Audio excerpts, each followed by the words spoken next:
لیکن دنیا کا بھی یہ نظام ہے کہ مالک اور غلام، آقا اور غلام، مالک اور اس کی ملک، ان دونوں کے تعلق کا ایک ظاہر ہوتا ہے، ایک باطن ہوتا ہے۔ کوئی مزدور اپنے مالک سے، کوئی ملازم اپنے مالک سے محبت رکھے کہ نہ رکھے، لیکن اس کو ایک ظاہر دکھانا پڑتا ہے کہ سر میں آپ کے لیے محنت کر رہا ہوں، سر میں آپ کے لیے کاوشیں کرتا ہوں، ہماری صبح سے شام تک آپ کے لیے محنتیں، کوششیں، کاوشیں ہیں۔ تو پھر سر بھی وہ محنت، کاوش، کوششوں کا ایک دائرہ، ایک نمونہ، ایک سانچہ جب دیکھتا ہے تو پھر وہ دیتا ہے کہ اچھا تم نے یہ ہمارے لیے کیا تو لو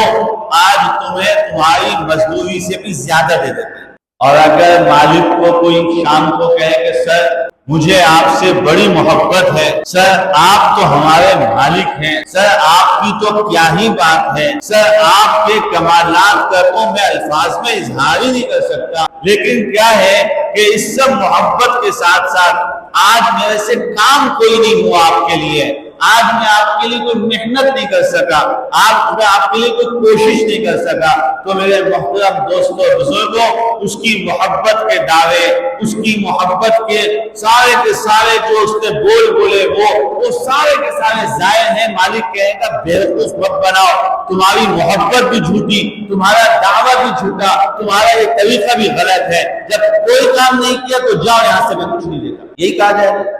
یہی پوری دنیا کا نظام ہے۔ رب کریم کا نظام بھی یہی ہے۔ آج کل کا مسلمان، اللہ مجھے تیرے سے بڑی محبت ہے، یا اللہ ہم تو آپ کے بندے ہیں، یا اللہ آپ تو قادر مطلق ہیں، یا اللہ آپ تو خالق کائنات ہیں، وہ تعریفوں پہ تعریفیں کر رہا ہے، آج کا بندہ لگا ہوا ہے، لیکن اللہ میں کیا کروں، میں نماز نہیں پڑھ سکتا، اللہ میں